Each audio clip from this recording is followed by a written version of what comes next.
இதே கேரளாவில் ஜோசப்ங்கிற வாத்தியார் ஏதோ ஒரு விஷயத்தை வந்து கேள்வித்தாள கேட்டுட்டார், அது துலுக்க விஷயத்தை ஏதோ ஒன்று கேட்டுட்டார் அப்படிங்கிறதுக்காக பிஎஃப்ஐயால் அவருடைய கை வெட்டப்பட்டது. இதே சமயம் கேரளாவில் தான் நடந்தது. அப்போ இன்னைக்கு இந்து மதத்தை பற்றி மட்டும் இப்போ என்ன வேணால் நீங்கள் பேசலாமா? இப்போ அடிப்படை உரிமைகளாக இப்போ நமக்கு கொடுத்துருக்கிறது என்ன? மத அடிப்படை உரிமைகளாக நம்ம கொடுத்துருக்கிறது ப்ரீச், ப்ரொபோஸ், ப்ராக்டிஸ். ஸோ நீங்கள் வந்து மதத்தை வந்து நீங்கள் பரப்பலாம், நீங்கள் வந்து அதை ப்ராக்டிஸ் பண்ணலாம், அதை நீங்கள் சொல்லலாம் மற்றவர்களுக்கு. அப்போ இந்த மாதிரி இருக்கக்கூடிய இந்த 3 விஷயங்களும் அப்போ இந்துக்களுக்கு மட்டும் இல்லையா இந்த தமிழகம், கேரளா, கர்நாடகாவில் அப்படிங்கிற ஒரு கேள்வி நமக்கு எழுகிறது. என்ன அப்படின்னு சொன்னால், இங்கே இருக்கக்கூடிய பல யூடியூபர்களை, இது போன்ற யூடியூபர்கள் எல்லாத்தையும் இவர்களுடைய செலவில் சீனாவிற்கு அழைத்து சென்று சீனாவில் தங்க வச்சு சீனா முழுக்க சுற்றி காமிச்சு சீனாவினுடைய பெருமைகளை எல்லாத்தையும் இங்கே வந்து பேச வைக்கிறது. எந்த ஒரு நாட்டிலையுமே ஒரு சுதந்திரம் கிடைச்சிருச்சுன்னு வச்சுக்கோங்க, அடிமைப்பட்டிருக்க அந்த நாடு சுதந்திரம் கிடைத்தது. சுதந்திரம் கிடைத்த உடனே அந்த நாடு எப்படி இருக்கும்? முழுமையாக எப்படி அந்த நாடு பழையபடி இருந்ததோ ஏற்பட்ட நாடாக மீண்டும் அது மாற்றும் இல்லையா? ஆனால் இது எல்லாத்துக்கும் விதிவிலக்கு என்னன்னா, நம்ம நாடு மட்டும்தான் அதுக்கு, அதுக்கும் கூட ஒரு விதிவிலக்காக நின்றது. அதற்கும் போராட்டம். ஏன்னா என்ன பண்ணாங்க, இங்க இதுக்கு முன்னாடி இருந்த ஆட்சியாளர்கள் இந்த நாட்டை வந்து எப்படி பிரிட்டிஷ்காரன் விட்டுட்டு போனானோ அதையே தான் தொடர்ந்தார்களே தவிர, நம்ம நாடு அதற்கு முன்னாடி எப்படிப்பட்ட ஒரு உயிர்ப்புடன் இருந்ததோ, எப்படி தன்னிடம் இருந்ததோ அதை மீட்கவே இல்லை. அதை மீட்பதற்கான முயற்சியும் யாரும் எடுக்கவில்லை.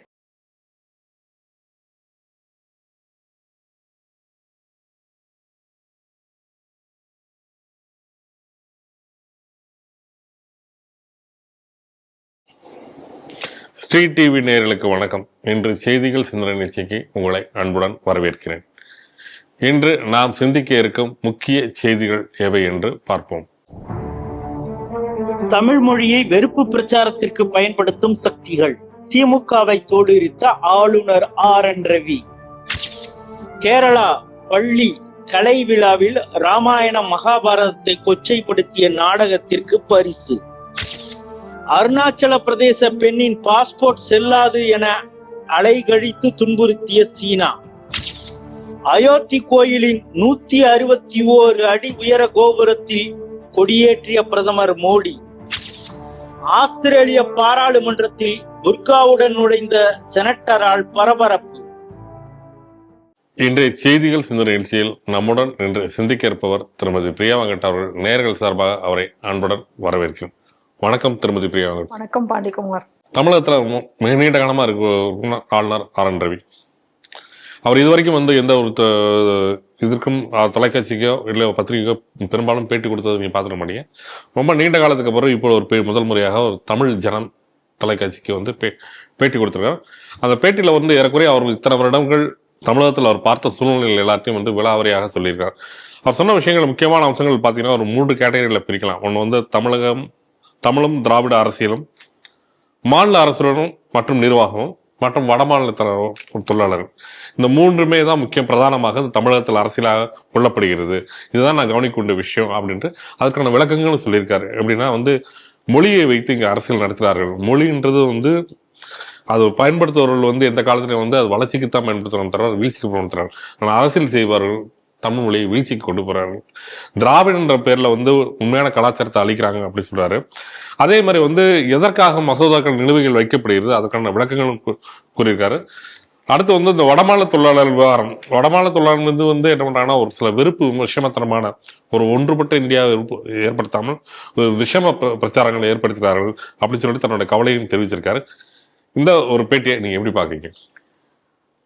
அவருடைய ஒரு எக்ஸலண்ட் பேட்டி அப்படின்னு தான் நம்ம இதை சொல்லணும். சொல்லப்போனால் அவர் வந்து தமிழகம் மட்டுமல்லாமல் தேசிய பாதுகாப்பு நலன்கள் அப்படிங்கிற மாதிரி அதை ஒட்டி உள்ள விஷயங்கள் அனைத்தையும் வந்து இன்னைக்கு அவர் வந்து அதில் பேசியிருக்காரு அப்படிங்கிறத சொல்லணும்.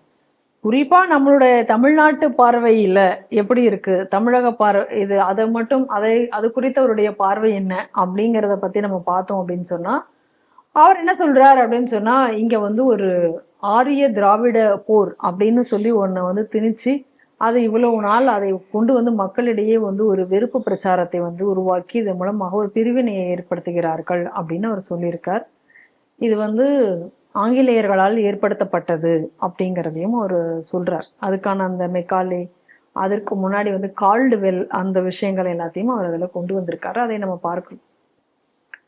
சொல்றது நியாயம் தானே. ஏன்னா இந்த திராவிட ஆரியவாதத்தை இப்ப அவங்களே மறுத்துட்டாங்க.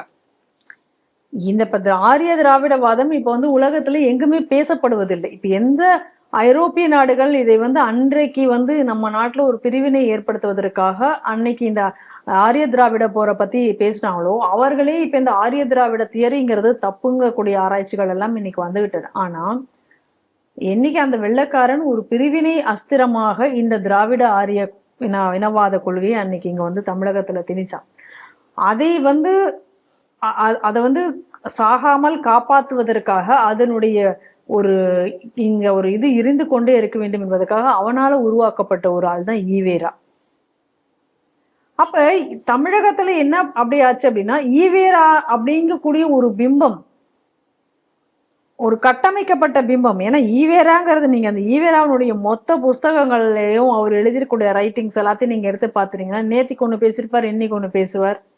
அப்படிதான் இருந்திருக்கு. எந்த ஒரு கொள்கையிலையும் எந்த இடத்துலையும் ஒரு ஸ்திரமான ஒரு பார்வை அவருக்கு இருந்ததாக தெரியவே இல்லை. நீங்க முழுமையாக அவருடைய புத்தகங்களை எல்லாம் எழுதி நம்ம சொல்றது வேண்டாம். நம்ம சொன்னா இப்ப வந்து நம்ம ஏதோ ஈவேராக்கு எகெயின்ஸ்டா சொல்ற ஆட்கள்னு வாங்க. அவருடைய வாழ்க்கை வரலாறே அந்த ஆனமுத்துங்கிறவர் கூடவே இருந்தவர். அவர் எழுதுன அதைவே நீங்க படிச்சீங்கனாலுமே கூட ஒரு இடத்துலையும் பாத்தீங்கன்னா ஒரு மாதிரியான ஒரு காலகட்டத்துல ஒவ்வொரு காலகட்டங்களிலும் அவருடைய கொள்கை, அதனுடைய சித்தாந்தங்கள் மாறுபட்டு கொண்டே வந்திருக்கிறத நீங்க தெளிவாக நீங்க பார்க்கலாம். ஆரம்ப காலத்துல வந்து இதெல்லாம் வந்து கடவுள் நம்பிக்கை இல்லைன்னு சொல்லக்கூடியவர் அந்த கடவுள் நம்பிக்கைக்காக எழுதக்கூடிய அந்த லெட்டர்கள் எல்லாம் கூட இருக்கு. எல்லாமே அந்த புஸ்தகத்திலேயே இருக்கு. அது முழு இதை படுத்தீங்கன்னா உங்களுக்கே நல்லா தெரியும். அப்படின்னா ஒரு கட்டமைக்கப்பட்ட ஒரு பிம்பம். அப்ப அந்த கட்டமைக்கப்பட்ட பிம்பத்தை வைத்து கொண்டு தான் இங்கே வந்து சுதந்திரத்துக்கு பிறகும் இங்க அரசியல் என்பது ஒன்று நடத்தப்பட்டது. அதுக்கு இங்க இருந்த திராவிட கட்சிகள் அதை தூக்கி அதை வச்சு அதை வைத்துக் கொண்டே இங்க அரசியலை நகர்வுகளை நகர்த்தி சென்றார்கள். இன்னும் சொல்ல போனா தேசிய கட்சிகளான காங்கிரசும் கூட அதற்கு விதிவிலக்காக இல்லாமல் அதற்குள்ளாரே அவர்களும் அமிழ்ந்து போனார்கள் அப்படின்னு தான் நம்ம சொல்லணும். ஆனா முதலாக அந்த பிம்பத்தை தமிழகத்துல உடைத்து எரிந்து இது கிடையாது, இது வந்து வெறும் ஒரு பொய் பிம்பம் அப்படி என்பதை இங்கு கூறியது யாருன்னா வீரத்துறவி ராமகோபாலன் ஐயா அவர்கள் தான் முதலாக அதை வந்து இங்க தமிழகத்துல செய்து அதை சாதித்தும் காமிச்சாருக்கும். இன்னைக்கு ஏதாவது ஒரு இந்து எழுச்சி நீங்க ஒன்றதை நம்ம பார்க்கிறோம் அப்படின்னு சொன்னா அது வீரத்துறவி ஐயா இல்லாமல் இங்க தமிழகத்துல அது நடந்திருக்குமா என்பது ஒரு கேள்விக்குறிதான். பிஜேபியும் கூட இதை முழுமையாக தாண்டி வந்ததா என்று கேட்டால் கிடையாதுதான். இந்த ஈவேரா பிம்பத்தை தாண்டி வந்ததா, இல்லை அதை உடைத்து நொறுக்கினார்களா என்றால் இல்லை என்றுதான் நம்ம சொல்ல முடியும்.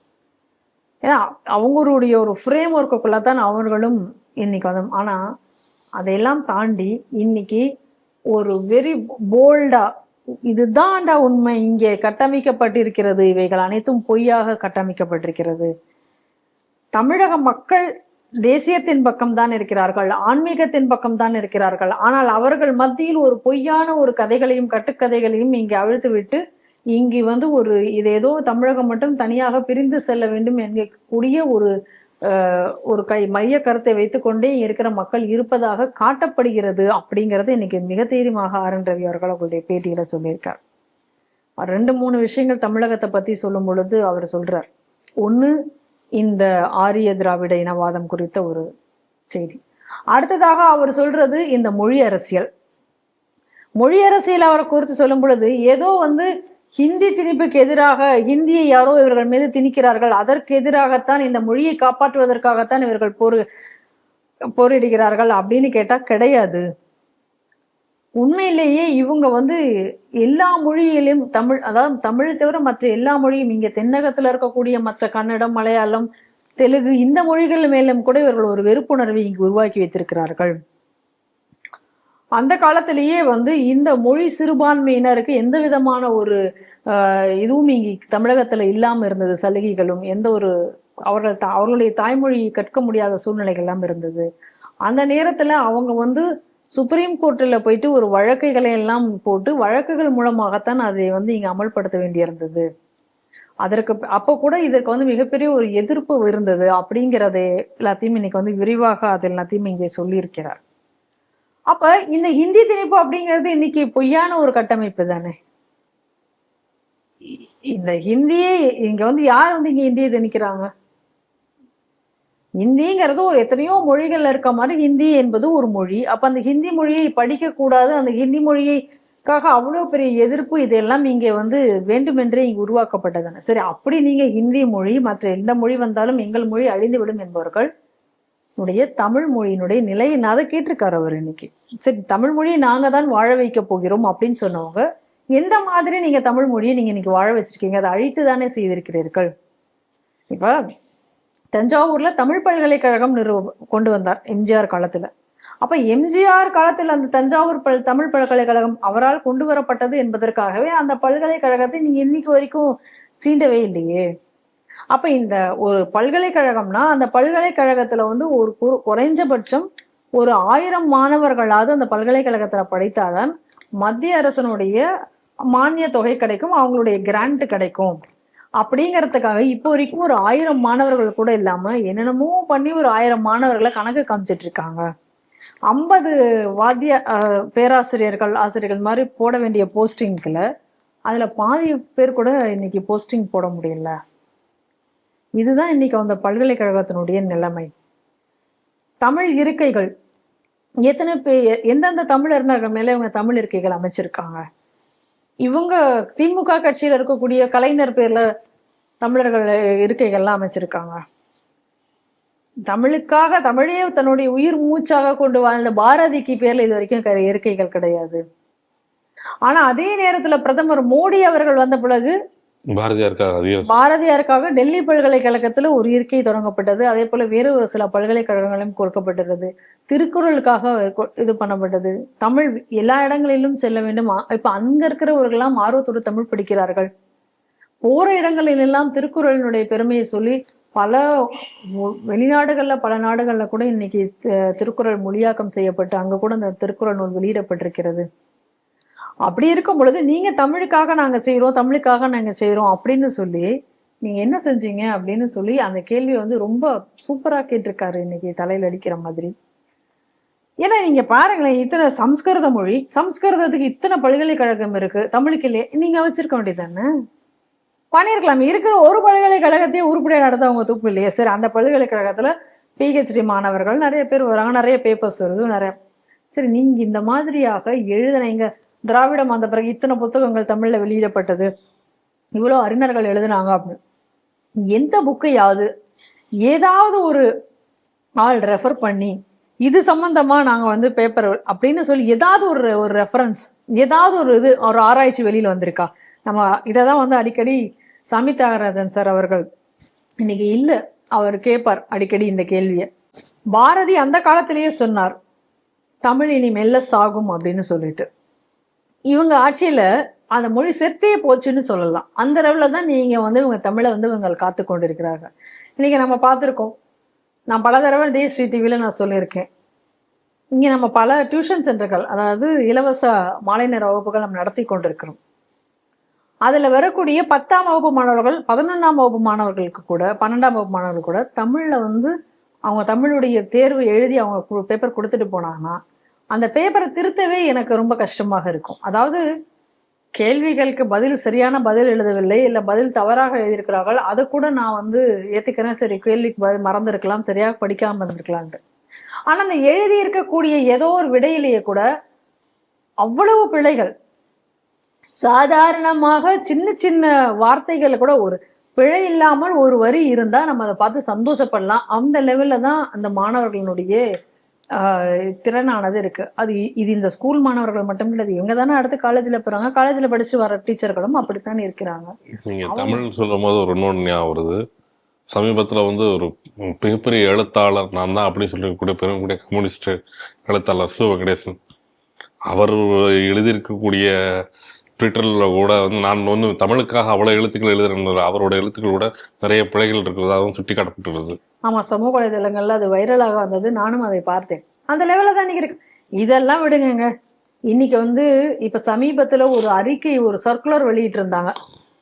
செய்தி பத்திரிகை செய்தி துறையா, அந்த துறையில இருந்து செய்தி எல்லாருக்கும் சர்க்குலர் வெளியிட்டு இருந்தாங்க. அந்த சர்க்குலர்ல பாத்தீங்கன்னா அந்த சர்க்குலர்லயே அவ்வளவு எழுத்துப்பிழைகள் இருந்தது. இதுதான் இன்னைக்கு தமிழனுடைய நிலைமை. இவங்கதான் தமிழ் வளர்க்குறாங்க. இதுல ஒரு கூத்து என்ன அப்படின்னா, இவங்க நடத்துறாங்களே இந்த சன்சைன் பள்ளிக்கூடம், அதுக்கு போறார் நம்ம தூமு. அங்க போயிட்டு அவர் வந்து தமிழ்ல பேசலாமா, எதுவும் ஃபைன் எதுவும் போட்டுற மாட்டீங்களே. இதுதான் இவங்க தமிழ் விளக்கக்கூடிய லட்சணம். இவங்க தான் நாங்கள் வந்து மற்ற மொழிகளை நாங்கள் இங்கே வந்து விட்டுற மாட்டோம், எங்களுக்கு வந்து மேல மொழிகளை திணிக்க முடியாது அப்படிங்கிறது இவங்க தான். அப்ப நீ மொழிகளை வளர்ப்பதற்காக நீ வந்து உண்மையிலேயே நீ வந்து மொழி வளர்ப்பதாக இருந்தால் என்ன செய்திருக்க வேண்டும்? இவ்வளவு நாட்கள் நீங்க இன்னொரு முக்கியமான விஷயம் சொல்ல மறந்துட்டேன். இவங்க வந்து ஒரு தடவை ஒரு தேர்தல் அறிக்கை அனுப்புவாங்க. ஒரு தேர்தல் போதும் டிஎம்கேவோட தேர்தல் அறிக்கை வரும்.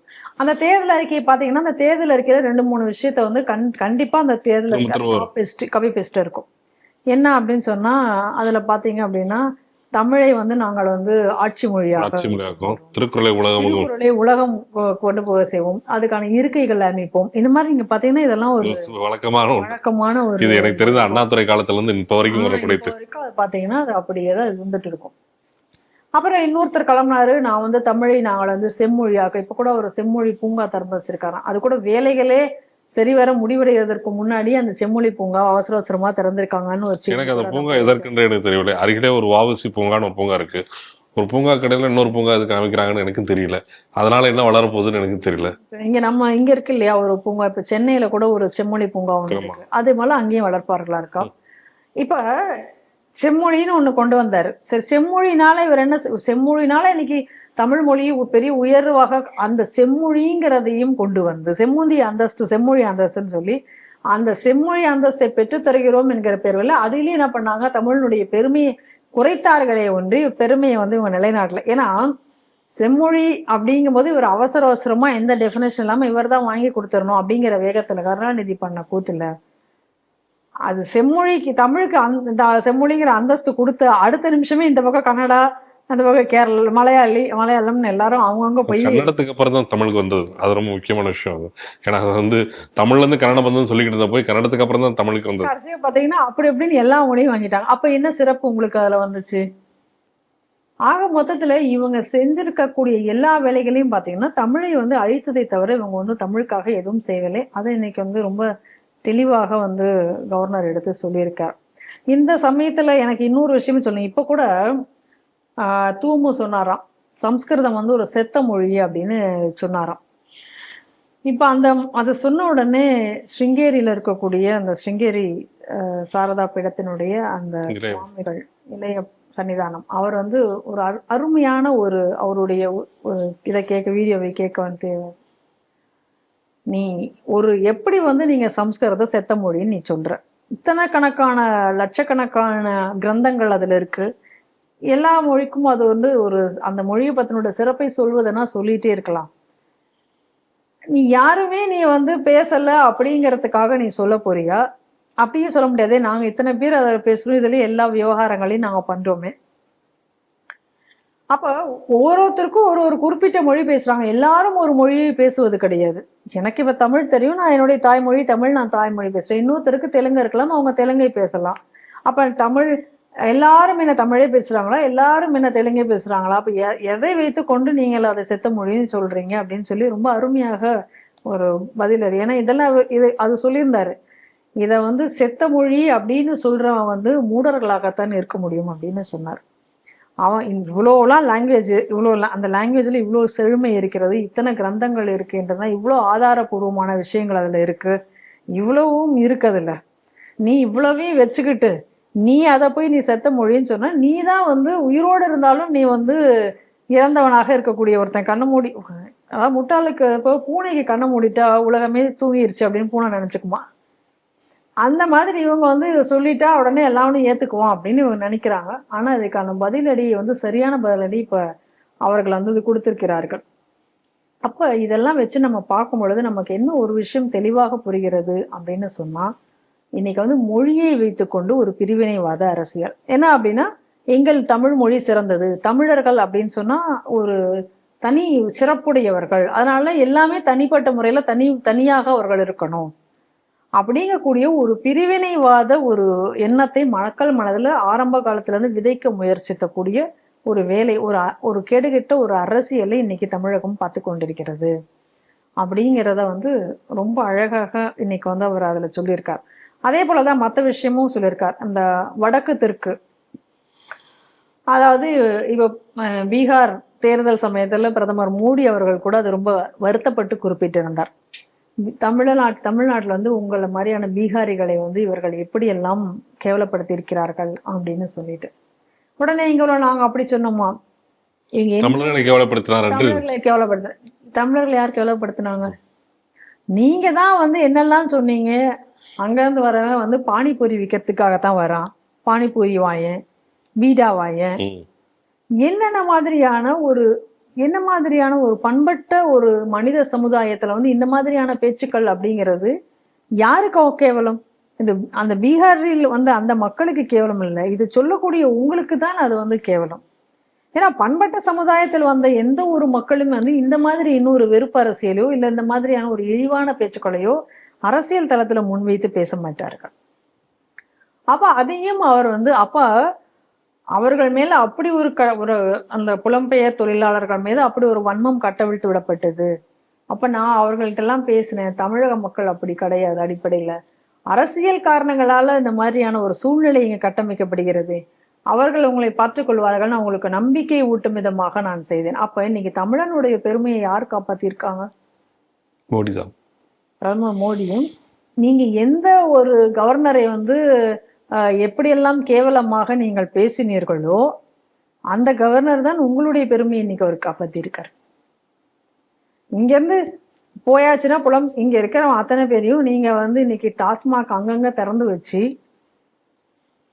அதுல எவ்வளவு கலெக்ஷன் வருதுங்கிறதுலயே குறியாக இருந்து எல்லாம் பார்த்துட்டு இங்க இருக்கிறவங்க அத்தனை பேரும் தண்ணி அடிச்சுட்டு எந்த ஒரு வேலைக்கும் போகாத ஒரு நிலையை நீங்கள் இங்கு உருவாக்கி வைத்து விட்ட பிறகு இன்னைக்கு அங்கிருந்து வரக்கூடிய அந்த புலம்பெயர் தொழிலாளர்கள் வேலையில் இல்லை அப்படின்னு சொன்னா இன்னைக்கு எந்த கம்பெனியும் எந்த வேலையும் நடக்காது அப்படிங்கக்கூடிய ஒரு நிலைக்கு இன்னைக்கு தமிழகம் வந்து கொண்டிருக்கு. நம்ம ஸ்ரீ டிவில இதெல்லாம் நம்ம அடிக்கடி நம்ம சொல்லி கொண்டிருக்கக்கூடிய விஷயங்கள் தான். அவர்களை நீங்க வந்து பல குற்றங்களை சாட்டி இங்கேருந்து அடித்து விரட்ட போட நினைச்சீங்க.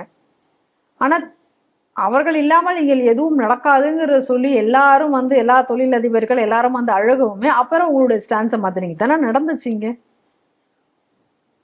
அப்ப அந்த சமயத்துல அவர்கள் மத்தியில ஒரு நல்லிணக்கத்தை ஏற்படுத்தி இருப்பது யார் அப்படின்னு பார்த்தா கவர்னர் தான் அந்த நல்லிணக்கத்தை ஏற்படுத்தி இருக்கிறார். அப்ப வந்து அவர் வந்து இந்த தமிழர்களை பத்தி அவர் குறைவாக சொல்லவில்லை, இல்லை இந்த தமிழ்நாடு இப்படித்தான் இருக்கும் அப்படின்னு அவர் போய் சொல்லல. ஆனா நீங்க அப்படிப்பட்ட அந்த கவர்னரை நீங்க என்னெல்லாம் சொன்னீங்க? ஓசியில உட்கார்ந்து சாப்பிடுறாரு, நாட்டுக்கு தாடி, நாட்டுக்கு ஆளுநர் தேவையா, இதெல்லாம் பேசினது நீங்க தானே. அவரு சட்டசபையிலேயே அவரை வந்து ரவுடித்தனமாக அவரை மிரட்டியது, கண்காட்டினால் போதும் நாங்க அது சும்மா இருக்கோம் அப்படின்னு சொன்னது. இந்த மாதிரியான ஒரு மோசமான ஒரு ரவுடித்தனமான ஒரு அரசியல் என்பது திமுக முன்னெடுத்து வருகிறது. நம்ம தெளிவாக நம்ம பார்த்துட்டு இருக்கோம். இதை தவிர கவர்னர் இதுக்கப்புறம் பேசியிருக்கக்கூடிய பல விஷயங்களையும் நம்ம பார்க்குறோம். அது முழுக்க தேசியம் சார்ந்து, எப்படி பாதுகாப்பு விஷயங்களை சார்ந்து, அதுவும் கூட தமிழகத்தை பற்றி பாதுகாப்பு விஷயங்கள் பேசும்போது கூட தெளிவாக அவர் ஒரு வார்த்தையை குறிப்பிட்டிருக்கிறார். என்ன சொல்லியிருக்கார் அப்படின்னா, இங்கே தமிழகத்தினுடைய பாதுகாப்பு விஷயங்கள் என்பது என்னையே நடவடிக்கை எடுத்துட்டு இருக்கிறார்கள். அதாவது இங்க இருக்கக்கூடிய அரசோ காவல்துறையோ தேசிய பாதுகாப்பை பத்தி இங்க பெரிய அளவுல கவலைப்படல, எண்ணெயே இருப்பதனால இங்க காப்பாற்றப்படும். இதைத்தான் நம்மளும் ஸ்ரீ டிவியில நம்ம திரும்ப திரும்ப சொல்லி கொண்டிருக்கோம். தமிழகம் பேராபத்தில் இருக்கிறது, இது வந்து விழிப்பு கொள்ளவில்லை அப்படின்னா ரொம்ப கஷ்டம் அப்படிங்கிறத சொல்லியிருக்கோம். போதை பத்தியும் அவர் வந்து பேசியிருக்கிறார். அதை குறித்து அதை பத்தி சொல்லும் பொழுதும் நம்ம சொல்ல அந்த ஒரு கருத்தை அவர் குறிப்பிட்டிருக்காரு. அதிக அளவுல கஞ்சாவை பிடித்து விட்டோம் அப்படின்னு இவங்க சொல்றாங்க. கஞ்சாவை தாண்டி செயற்கை போதை தான் இன்னைக்கு அதிக அளவுல புழங்கி கொண்டிருக்கிறது. அதற்கான சோர்ஸை இன்னும் அவங்க பிடிக்கல. நீங்க வெளியில இருந்து மட்டும் பிடிச்சா உள்ளுக்குள்ள யார் சப்ளை பண்றாங்களோ அவர்களை வந்து இவங்க வந்து இன்னும் இதுவரை பிடிக்கவில்லை அப்படி என்பதையும் கூட அவர் வந்து தெளிவாக அவர் வந்து இன்னைக்கு அந்த அவருடைய பேட்டியில எடுத்து சொல்லியிருக்கார். ஆனா இன்னைக்கு வந்து திமுகவுக்கு வந்து கிளீனா எக்ஸ்போஸ் பண்ணி நீங்க யாரு, நீங்க என்னடா பண்ணிட்டு இருக்கீங்க அப்படிங்கிறத ஒரே ஒரு பேட்டியில ஒரு 3 கேள்வியிலேயே அவர் வந்து எல்லாத்தையும் உடைத்திருந்து சொல்லியிருக்கிறார். அதே நேரத்துல தமிழகத்துல உங்களுக்கு அதிக எதிர்ப்பு இருக்கிறது அப்படின்னு கேட்டது போது அப்ப அவர் சொல்றாரு, தமிழக மக்கள் என்னை நேசிக்கத்தான் செய்கிறார்கள். இங்க இருக்கக்கூடிய மக்களிடத்துல பிரச்சனை கிடையாது. இந்த மக்கள் வந்து ஆன்மீகத்தின் பக்கமும் தேசியத்தின் பக்கமும் தான் இருக்கிறார்கள். அவர்கள் நான் போற இடத்துல எல்லாம் அவர்கள் வந்து என்னை நல்லபடியாகத்தான் வரவேற்கிறார்கள். அவங்க என் மேல கொண்டிருக்கிற அன்பை பார்க்கும் பொழுது எனக்கே ரொம்ப அது வந்து பெருமைக்குரியதாக இருக்கிறது. இது அரசியல் இவங்களுடைய ஒரு கீழ்த்தரமான அரசியல் என்பதை சொல்லாமல் சொல்லி சுட்டி காட்டியிருக்கிறார். ஆனா இதெல்லாம் திமுகவுக்கு வந்து இந்த மெசேஜ் எல்லாம் ஒன்றும் அவங்க கேட்க போறது கிடையாது. ஏன்னா இதற்கெல்லாம் வந்து இவர்கள் அப்பாற்பட்டவர்கள். ஆனால் இதெல்லாம் இந்த பெருமை, அதாவது தமிழர்களுடைய அந்த உயரிய பண்பாடு, அவர்களுடைய அந்த தனித்துவமான அந்த மொழி ஆழ்மை, இந்த கலாச்சாரம், இதெல்லாம் இன்னும் தமிழகத்துல நீடூழி வாழ வேண்டும் என்றால் இந்த திராவிடம் என்பது ஒழிய வேண்டும். அதை தான் நம்ம இதில் புரிஞ்சுக்கணும். இந்துக்களுடைய இதிகாச புராணம் கேவலப்படுத்தி செயல்படுவதில் வந்து குறிப்பாக வந்து கேரளாவில் அதிகமாக நடைபெற்று வருகிறது. குறிப்பாக பார்த்தீங்கன்னா வந்து இந்த கம்யூனிஸ்ட் ஆட்சி வந்த பிறகு, 2ஆம் முறை இந்த கம்யூனிஸ்ட் ஆட்சி வந்த பிறகு வந்து அதிகமாக, ஆனால் இவர்களெல்லாம் இங்கிருக்கோள் சொல்வார்கள், திராவிட மாடல் அங்கேயே பின்பற்றப்படுகிறது. அது எந்த அளவுக்கு அப்படின்னு சொல்ல பார்த்தீங்கன்னா வந்து ஒரு பள்ளி ஆண்டு விழா மலப்புரம் மாவட்டத்தில் கல்வேசம் அப்படின்னு சொல்லிட்டு விழாவில் வந்து வீரநாட்டியம் சொல்லிட்டு ஒரு பள்ளி நாடகம், அந்த பள்ளி நாடகத்துக்கு வந்து முதல் பரிசு கொடுத்துருக்காங்க. என்ன காரணத்துக்காக கொடுத்துருக்காங்க அப்படின்னு பார்த்தீங்கன்னா வந்து இந்த நாடகத்தில் வந்து ராமாயணம் மற்றும் மகாபாரதம் போன்ற இதிகாசங்கள் இருக்கக்கூடிய பெண்கள் அடிமைப்படுத்தப்படுகிறார்கள். அதிலும் லக்ஷ்மணன் வந்து ஆணாக்கு போக்கில் நடைபெற்று போக்கில் இருந்திருக்கான் அப்படின்ற மாதிரி விஷயங்களை சித்தரிக்கப்பட்டு அந்த நாடகத்திற்கு வந்து பரிசு கொடுக்கப்பட்டிருக்கு. இது குறித்து இந்த கருத்து வந்து சமூக வலைதளத்தில் மிகப்பெரிய ஒரு சர்ச்சையை ஏற்படுத்தி வந்து ஹிந்து புராணங்களை குறித்து இந்த மாதிரி செயல்படுவது சரியில்லை, இதே கருத்தை ஒரு பைபிள்லயோ குரான்லயோ இருந்தா இங்க இருக்கக்கூடிய பத்திரிகைகளோ மீடியாக்களோ இதை பத்தி விமர்சனங்கள் ஏற்படுமா, எந்த அளவுக்கு அது மாற்றத்தை ஏற்படுத்தும். ஸோ இந்துக்கள் விழாக்களை வந்து நீங்க வந்து கேவலப்படுத்து ஒரு நல்லது இல்லை அப்படின்ற மாதிரி பெரிய கண்டனத்தை தெரிவித்திருக்கிறார்கள். இந்த செய்தியை எப்படி பாக்குறீங்க? இது போல பள்ளிக்கூடத்துல வச்சுட்டு மாணவர்களை வந்து ஹிந்து மதத்திற்கு எதிராக செயல்பட வைக்கக்கூடிய போக்குங்கிறது நாளுக்கு நாள் அதிகரித்து வருது. இது கேரளால இப்ப இந்த சம்பவம் அப்படிங்கிறது கேரளால நடந்திருக்கு. இதே விஷயம் தமிழகத்துல அடிக்கடி நடக்கிறதை நம்ம பாக்குறோம். இப்ப உதாரணத்துக்கு பாத்தீங்க அப்படின்னு சொன்னா, இப்ப அதாவது அசைவ உணவு திருவிழா அப்படின்னு பள்ளிக்கூடங்கள்ல நடத்த வேண்டிய அவசியம் என்ன? இப்ப அதுவும் பாத்தீங்கன்னா இந்த மாதிரியான கிறிஸ்துவ பள்ளிகள்ல முதல்ல அதை வந்து நடத்தியிருக்காங்க. அதற்கு பிறகு அரசு பள்ளிகளில் கூட அதை வந்து நடத்துறதுக்கு முற்பட்டிருக்கிறார்கள் அப்படிங்கக்கூடிய செய்திகள்லாம் பார்த்தோம். அதுல ஒரே ஒரு பள்ளியில இருந்த பெற்றோர்கள் வந்து துணிந்து வெளியில வந்ததுனால இந்த விஷயங்கள் வெளியில தெரிஞ்சன அப்படிங்கிறதையும் பார்க்கிறோம். அப்ப திட்டமிட்டு உணவு பழக்கத்தை மாற்றுவது, அவர்களுடைய மதத்தினுடைய அடிப்படை விஷயங்களில வந்து நீங்க போய் தேவையில்லாமல் அதை மாற்றி அந்த குழந்தைகள் மனதை நீங்கள் வந்து கெடுப்பது, இது போன்ற செயல்களை தொடர்ந்து வந்து எதுக்கு ஃபர்ஸ்ட் பிரைஸ் கொடுத்திருக்காங்க? ராமாயணத்தையும் மகாபாரதத்தையும் கேவலமாக பேசியதற்காக இவங்களுக்கு வந்து ஃபர்ஸ்ட் பிரைஸா. எங்க நடந்திருக்கு? கேரளால நடந்திருக்கு. நம்மளுடைய கேள்வி என்ன அப்படின்னு சொன்னா, இதே கேரளால ஜோசப்ங்கிற வாத்தியார் ஏதோ ஒரு விஷயத்த வந்து கேள்வித்தாள கேட்டுட்டார், அது துலுக்க விஷயத்த ஏதோ ஒண்ணு கேட்டுட்டார் அப்படிங்கிறதுக்காக PFI-யால் அவருடைய கை வெட்டப்பட்டது. இதே சம்பவம் கேரளால தான் நடந்தது. அப்ப இன்னைக்கு இந்து மதத்தை பத்தி மட்டும் இப்ப என்ன வேணா நீங்க பேசலாமா? இப்ப அடிப்படை உரிமைகளாக இப்ப நமக்கு கொடுத்திருக்கிறது என்ன? மத அடிப்படை உரிமைகளாக நம்ம கொடுத்திருக்கிறது ப்ரீச், ப்ரொபோஸ், பிராக்டிஸ். ஸோ நீங்க வந்து மதத்தை வந்து நீங்க பரப்பலாம், நீங்க வந்து அதை பிராக்டிஸ் பண்ணலாம், அதை நீங்க சொல்லலாம் மற்றவர்களுக்கு. அப்ப இந்த மாதிரி இருக்கக்கூடிய இந்த 3 விஷயங்களும் அப்ப இந்துக்களுக்கு மட்டும் இல்லையா? இந்த தமிழகம், கேரளா, கன்னடாவில், இது கர்நாடகாவில் அப்படிங்கிற ஒரு கேள்வி நமக்கு எழுகிறது. ஏன்னா இது பாருங்க, இது தொடர்ந்து வந்து ஒரு இப்ப பள்ளிக்கூடத்துக்கு போனா அங்க நீ வந்து சபரிமலைக்கு மாலை போட்டு வந்தா மாலை போட்டு வரக்கூடாது, மாலையெல்லாம் நீ கழட்டி வச்சுட்டு தான் வரணும், வீட்டுல மாலை போட்டு வரக்கூடாது அப்படிங்கிறது இங்க தமிழகத்துல நிறைய ஸ்கூல்ல நம்ம நடந்திருக்க பாக்குறோம். சரி, ஏதாவது வந்து மாணவர்கள் வந்து அழகா நெத்தியில பொட்டு வச்சுட்டு போனா அங்க கூடி கிறிஸ்தவ பள்ளியில மாணவர்கள் பொட்டு வைத்து கொண்டு வரக்கூடாது அப்படின்னு சொல்லி பண்றது. அப்ப தொடர்ந்து இந்த மாதிரியாக தமிழகத்திலையும் சரி, இன்னைக்கு கேரளத்திலையும் இந்த மாதிரியான விஷயங்கள் நடந்திருக்கு. கர்நாடகாலையும் இனி நடக்கும், இல்லை நடந்து கொண்டிருக்கு. நமக்கு விஷயங்கள் தெரியலையா அப்படிங்கிறதும் நமக்கு தெரியல. அப்ப இதெல்லாம் இப்ப இன்னைக்கு இப்படி திட்டமிட்டு ஒரு மதத்தை வந்து நீங்க இந்த மாதிரி கேவலப்படுத்தி நீங்க பொதுவெளியில, அதுவும் சின்ன சின்ன குழந்தைகளை நீங்கள் வைத்து இந்த மாதிரி ஒரு இதை செய்திருக்கிறீர்கள் அப்படின்னு சொன்னா இப்ப இது கிரிமினல் குற்றமா இல்லையா? அப்ப BNS 299 300 கீழே இது வருமா வராதா? அப்ப இது வந்து இந்த செக்ஷன்ஸ்ல வச்சு இன்னைக்கு இவர்கள் மேல நடவடிக்கை எடுக்கணுமா வேண்டாமா? இப்ப இதே கேரளால ஒரு பள்ளிக்கூடத்துல ஒரு மாணவி நான் ஹிஜாப் தான் போட்டுட்டு வருவேன் அப்படின்னு சொல்லி வந்த பொழுது அப்ப அங்க பிரச்சனை வந்தது. உடனே காவல்துறை போச்சு, உடனே கல்வி அமைச்சர் வேகமாக போயிட்டு பள்ளிக்கூடத்துக்கு மூடும் நிலைமைக்கு என்னெல்லாமோ. அப்ப கல்வி அமைச்சர் அங்க போய் பேசினாரா இல்லையா? அப்ப அதே கல்வி அமைச்சர் இப்ப இதுக்கு பேசணுமா வேணாமா? அந்த சிவன்குட்டி இப்ப எங்க அவருக்கு இது இந்த சம்பவம் எனக்கு தெரியல, நடந்ததே தெரியாதுன்னு இப்ப சொல்ல போறாரா? இப்ப உடனடியாக அதுலயும் பாருங்க, அன்னைக்கு அங்க அந்த சம்பவத்துல நல்லா வேடிக்கையை நல்லா பார்க்கணும். ஒரு பக்கம் துலுக்க, இன்னொரு பக்கம் கிறிஸ்தவன். சரியா?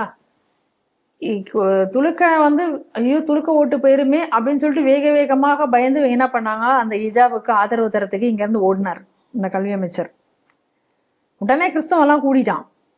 கூடி அவன் துலுக்கனுக்கு ஆதரவா பேசிட்டான்டா அந்த அமைச்சர்னு இவனுங்க எல்லாம் விமர்சிச்ச உடனே யூ-டர்ன் போயிட்டு எல்லாத்தையும் போட்டு சமாதானப்படுத்தி அப்படியே அதை கப்சிப்புன்னு அந்த நாடகத்தையே முடிவுக்கு கொண்டு வந்தான். அப்ப இன்னைக்கு என்ன நமக்கு நல்லா புரியுது அப்படின்னு சொன்னா, இன்னைக்கு யாரு வந்து இவனுங்களுக்கு ஓட்டு போடுவானுங்களோ அவங்களுக்கு தான் இவனுங்க சாதகமா இருக்காங்க. நம்ம இதை நம்ம அடிக்கடி நம்ம சொல்லிட்டு இருக்கோம். அப்பீஸ்மெண்ட் ஒரு விஷயத்திலையும் நம்ம அதை பார்க்கணும். இன்னைக்கு அதான், ஏன்னா இன்னைக்கு ஹிந்து இதுங்கிறதுனால எந்த ஒரு டிவியில டிபேட் கிடையாது, எந்த ஒரு எவனும் பேசல அதை பத்தி. எந்த ஒரு நாளிதழும் பெருசா செய்தி, எந்த நாளிதழையும் செய்தி கூட இதுல வர கிடையாது. இத ஹிஜாபுக்கு ஒரு ஹிந்து கல்லூரி வந்து தடை விதித்தனால் நாடு முழுவதும் இன்னைக்கு ஒரு பெரிய பிரச்சனை இஷ்யூவா இருக்கும். எல்லாரும் டிபேட் எடுத்து பேசுவாங்க. அங்க யார் ஆட்சி பண்றது, யார் அதுக்கு ஆதரவு எடுத்தார்கள், இவ்வளவு பேச்சு அங்க பெருசா வரும். இந்த ஸ்கூல் வாசல்ல போய் முற்றுகையிட்டுவார்கள். சரி, நான் இதே போல நீங்க ஆரம்பத்துல சொன்ன மாதிரி பைபிள்லயோ இல்ல குர்ஆன்லயோ இருக்கக்கூடிய ஒரு விஷயத்துக்காக அதை திரித்து பேசினாலோ இல்ல திரித்து இதே போல பள்ளி மாணவர்களை வைத்து நீங்க வந்து ஒரு நாடகம் நடத்தி இருந்தா இன்னைக்கு எல்லாரும் அந்த மீடியாக்களோ மற்றவங்களோ பேசாம இருந்திருப்பாங்களா? அப்ப இன்னைக்கு நீங்க ஒரு குழந்தைக்கு, அந்த குழந்தைக்கு விருப்பம் இருக்கிறதோ இல்லையோ தெரியாது, அந்த குழந்தைய வந்து இந்த மாதிரி நீங்க நடிக்க வச்சு இது போல இவங்க பண்ணிருந்தா அந்த குழந்தைகளினுடைய ஒரு ரைட்ஸை நீ கட் பண்ற மாதிரி தானே அர்த்தம். ஃபோர்சிங் டு த சில்ட்ரன் இல்லையா அது? அது மட்டும் இல்லாம இன்னைக்கு ஸ்கூலுடைய பர்பஸ் என்ன? ஸ்கூலோட பர்பஸ் வந்து நீங்க வந்து அந்த பசங்களுக்கு அங்க வளர குழந்தைங்களுக்கு நீங்க கல்வியை கொடுக்க வேண்டும். அது மட்டும் தானே உங்களோட பர்பஸ். அப்ப அங்க நீங்க எதுக்கு உங்களுடைய மத அரசியலை நீங்க வந்து அங்க கொண்டு வரணும்? அப்ப இந்த செக்யூலர் அப்படிங்கிறதுக்கான அர்த்தம் என்ன இருக்கு? செக்யூலர் அப்படின்னு சொன்னா என்ன அர்த்தம்? அப்ப செக்யூலர் அப்படிங்கிறதுக்கு அர்த்தம் வந்து இந்து மதத்தை கேவலப்படுத்துவதுதான் செக்யூலர்னு ஏதாவது டெஃபினேஷன்ல இருக்கா? செக்யூலருங்கிற டெஃபினேஷன்ல. அப்ப இது வந்து இன்னைக்கு தொடர்ந்து வந்து நாடு முழுவதும், அதாவது தொடர்ந்து இன்னைக்கு இந்த தென் மாநிலங்கள்ல இது வந்து தொடர்ந்து அதிகரித்து வரக்கூடிய போக்கை வந்து நம்ம பார்த்துட்டு இருக்கோம். இதே இந்த உணவு திருவிழா வந்து எப்படி இங்கே தமிழகத்துல நடந்ததோ அதே போல இன்னைக்கு குஜராத்லயும் நடந்திருக்கிறது, அதையும் நம்ம பார்க்கிறோம். அது மட்டும் இல்லாம இன்னைக்கு தமிழகத்துல பாத்தீங்க அப்படின்னா, நேற்று கூட நம்ம அந்த செய்தி பண்ணோம், இங்க இருக்கக்கூடிய மாணவர்கள் அவர்களுடைய விருப்பம் இருக்கா விருப்பம் இல்லையா அவர்களை கட்டாயப்படுத்தி கொண்டு ஒரு கிறிஸ்துவ நன்னுடைய வாழ்க்கை வரலாறு படத்துக்கு அவசியம் வந்தாக வேண்டும் என்று கட்டாயப்படுத்தி கூட்டி சென்றிருக்கிறார்கள். தொடர்ந்து இந்த குழந்தைகள் மேல இவைகள் எல்லாம் திணிக்கப்படுகின்றன. அப்ப பெற்றோர்கள் பள்ளிக்கூடத்தை நம்பி மாணவர்களுக்கு கல்வியை கொடுப்பார்கள் என்று அனுப்பக்கூடிய ஒரு சூழ்நிலையில இது போன்ற ஒரு சூழ்நிலை இன்னைக்கு வந்து நடந்து கொண்டிருக்கு.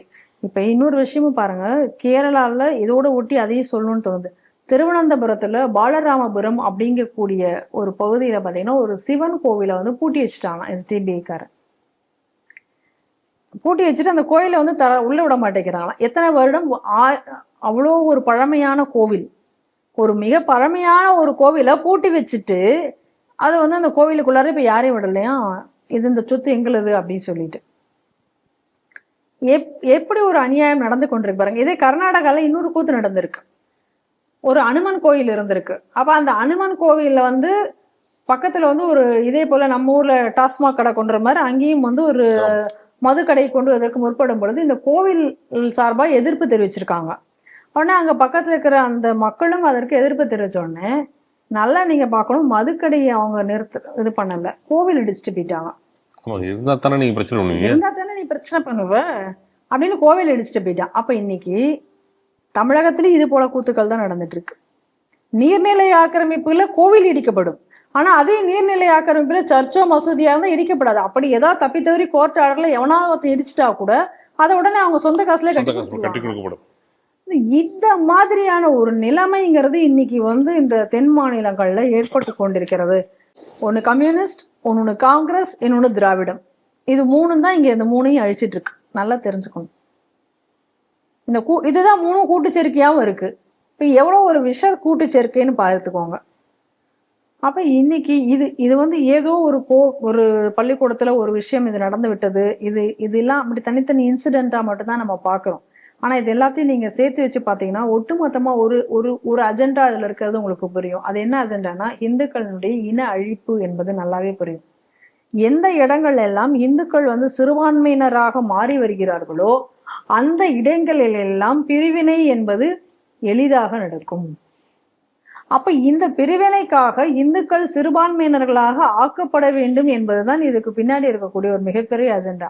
அதனுடைய அடிப்படையில தான் இன்னைக்கு இவர்கள் வந்து வேலை பார்த்து கொண்டிருக்கிறார்கள். அதனால இது வந்து ஏதோ ஒரு சின்ன சின்ன விஷயங்கள் தானே அப்படின்னு புறம் தள்ளி கொண்டு போக முடியாது. இது நிச்சயமாக நாளைக்கு ஒரு தேசத்திற்கு பாதுகாப்பிற்கு அச்சுறுத்தலாகவே இது அமையும். அந்த கோணத்துலதான் இதை நம்ம வந்து பார்க்க வேண்டும்.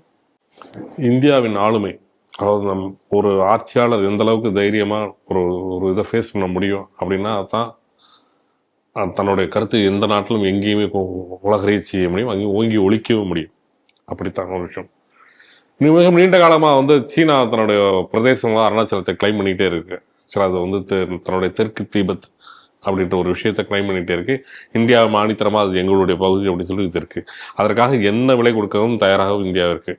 அப்படி இருக்கும்போது சீனாவின் சிறத்தரம், அதாவது சின்ன சின்ன விஷயங்களை புறாத்தையும் செய்யக்கூடிய சீனாவின் சிறத்தரம் என்னன்னு பாத்தீங்கன்னா, ஒரு மாணவி வந்து பிரிட்டன்ல இருந்து டிரான்சிட் சங்காய் ஏர்போர்ட் வந்துட்டு சங்காயிலேருந்து ஜப்பான் போற மாதிரி ஒரு டிரான்சிட்ல வந்திருக்காங்க.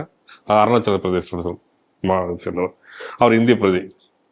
அவர் வந்து இது இந்தியா பாஸ்போர்ட் வச்சிருக்கனால அவரோட செக் பண்ணப்பட போகும்போது வந்து அருணாச்சல் பிரதேஷ் அவர் அட்ரஸ் இருந்தனால என்ன பண்ணியிருக்காங்கன்னா இந்த பாஸ்போர்ட் செல்லாதது என்று அவர் அங்கே இருக்கக்கூடிய சீன அதிகாரிகள் சொல்லியிருக்கார்கள்.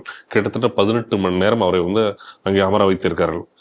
இந்த விஷயம் கேள்விப்பட்ட இந்திய அதிகாரிகள் நேரடியாக தூதர் அதிகாரிகள் களத்தில் இறங்கி இது எங்களுடைய இது அப்படின்னு சொல்லி மிக நீண்ட போராட்டம் பிறகு அந்த மாணவி வந்து அவர்கள் வந்து டிரான்சிட் ஆகி சென்றதுக்கு அனுமதிச்சிருக்காங்க. இதன் மூலம் என்ன தெரியுதுன்னா, அருணாச்சல பிரதேசம் எங்களோட பகுதி, இந்தியா எங்கனாலும் ஆணித்தரமா அழைத்து கூறலாம் அப்படின்ற ஒரு செய்தி சமூக வலைத்தளத்தில் இப்ப மிகப்பெரிய அளவில் வைரலாக ஓடிட்டு இருக்கு. இந்த செய்தியை எப்படி பாக்குறீங்க? அதாவது இன்னைக்கு சீனா சர்வதேச சட்ட திட்டங்கள்ல இருந்து மீறி இருக்கிறது. ஏன்னா இது வந்து ஒரு இன்டர்நேஷனல் கன்வென்ஷனல்.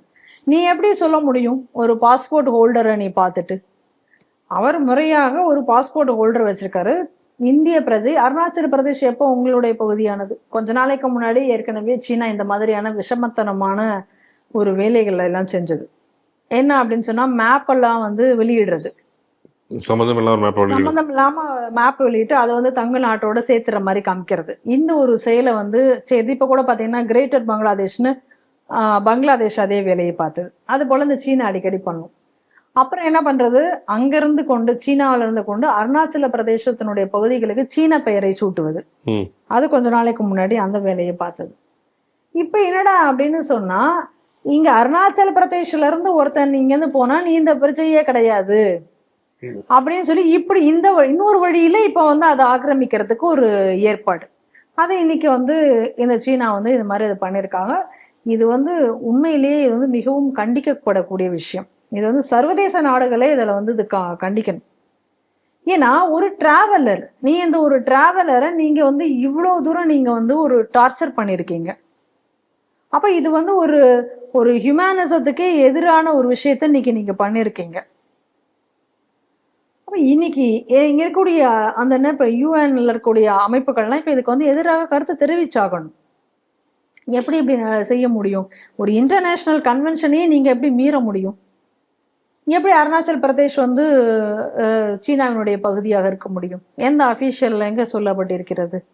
அப்ப எதுவுமே சொல்லாம ஒரு ஒரு டிராவலரை ஒரு டிரான்சிஸ்டுக்காக வந்த ஒரு டிராவலரை நீங்க இந்த அளவுக்கு நீங்க வந்து ஒரு டார்ச்சர் பண்றீங்க அப்படின்னு சொன்னா எவ்வளவு தூரம் சீனாவினுடைய ஒரு நிலைப்பாடு இருக்கு அப்படிங்கிறத நம்ம பார்க்கணும். இந்த நேரத்துல நாம வந்து ஒரு சில விஷயங்களை வந்து நம்ம இந்த இடத்துல ஹைலைட் பண்ணி பார்க்க வேண்டியதாக இருக்கு. இன்னைக்கு வந்து இங்க நிறைய பேர் பெருமையாக சொல்லிட்டாங்க சமீப காலத்துல. என்ன அப்படின்னு சொன்னா, சீன பெண் வந்து தமிழ் மொழி பேசுறாங்க, எவ்வளவு அழகாக தமிழ் மொழி பேசுறாங்க, எப்படி அவங்க பேசுனாங்க, இது நமக்கு என்ன லாபம், எதற்காக பேச வைக்கப்பட்டார் அப்படிங்கிறத பத்தி இங்க யாருமே யோசிக்கல. தமிழ் மொழி பேசிட்டார் அப்படின்னு சொல்லி உடனே தந்தி டிவியில ஒரு ஸ்லாட் எல்லாம் கொடுத்து நிகழ்ச்சி எல்லாமே நடந்தது. இது வந்து ரொம்ப ஆபத்தானது அப்படின்னு சொல்லி நம்ம ஸ்ரீ டிவியில அன்றைக்கே இதை நம்ம பதிவு பண்ணோம். இப்ப அந்த நிகழ்ச்சி நடப்பதில்லை, நிறுத்திட்டாங்க அப்படின்னு சொல்லி கேள்விப்பட்டேன். என்ன அப்படின்னு சொன்னா, இங்க இருக்கக்கூடிய பல யூடியூபர்களை, இது போன்ற யூடியூபர்கள் எல்லாத்தையும் இவர்களுடைய செலவுல சீனாவிற்கு அழைத்து சென்று சீனாவில் தங்க வச்சு சீனா முழுக்க சுத்தி காமிச்சு சீனாவினுடைய பெருமைகளை எல்லாத்தையும் இங்க வந்து பேச வைக்கிறது. இப்ப ஒரே ஒரு டிராவலர், இந்த டிராவலரை அவர் வந்து ரொம்ப ஸ்டபனா ஸ்ட்ராங்கா நின்னுட்டார்னா, இந்திய பிரஜை தான், என்னால அதை மாத்திக்கலாம், அதெல்லாம் சொல்லலாம் முடியாது, நீ நினைக்கிற மாதிரி பண்ண முடியாது. அங்க வந்து அவர் வற்புறுத்தப்பட்டிருக்காரு. அவரு நீ வந்து சீன பிரஜைன்னு சொல்லு, மாறு அப்படின்னு எல்லாம் அங்க வந்து மாத்தி அப்ளை பண்ணதெல்லாம் சொல்லியிருக்காங்க. உன்னோட பாடம் செல்லாது, உன்னோட எதுவும் செல்லாது, நீ வந்து உன்னோட விசாக்கள் ரத்து செய்யப்படும் அப்படின்னு அத்தனை யூதரும் அவர் மிரட்டப்பட்டிருக்காரு. ஆனா அதுக்கு அத்தனைக்கும் தாண்டி அவர் ஸ்ட்ராங்கா இருந்ததுனால இன்னைக்கு இது நடந்திருக்கிறது. ஆனா இப்ப ஆசை வார்த்தை காட்டி இந்த மாதிரி கொண்டு போகக்கூடிய யூடியூபர்களை அங்கிருந்து வந்து இங்க இந்த மாதிரி எல்லாம் பண்ணுங்க அப்படின்னு சொன்னதுக்கு அப்புறம் என்னென்ன அவர்களை வைத்து சீனா ஆபரேட் பண்ணும் நல்லா புரிஞ்சுக்கோங்க. சீனா வந்து டைரக்டா அங்க இருந்து யாராவது ஒரு ஆளு ஸ்பையெல்லாம் அனுப்பி எல்லாம் பார்க்க வேண்டாம், அதுக்கெல்லாம் ஒரு செலவு பண்ணவே வேண்டாம். இருக்கிற நம்ம ஆட்களையவே வச்சு நம்ம கண்ணையே குத்தக்கூடிய ஒரு அழகான வேலையை தான் இன்னைக்கு சீனா பண்ணிக்கிட்டு இருக்கு. இது புரியாம பல யூடியூபர்களும் இன்னைக்கு என்ன நினைக்கிறாங்க, ஆஹா நம்மள சீனா கூட்டு போறானு, அவன் காசுலயே கூட்டு போறானு அப்படின்னு பல பேர் இங்க இருந்து இன்னைக்கு போயிட்டு இருக்காங்க தமிழ்நாட்டுல இருந்து. இதுக்கு பின்னாடி உள்ள ஆபத்து என்ன? சரி, இப்ப அப்படி போறவன் இவ்வளவு செலவு பண்ணி இவ்வளவு தூரம் அவன் செய்யறான் அப்படின்னா அவன் வந்து உனக்கு என்ன அஜெண்டா கொடுப்பான், உனக்கு என்னெல்லாம் நெருக்கடி கொடுப்பான், உனக்கு சும்மா விட்டுருவானா?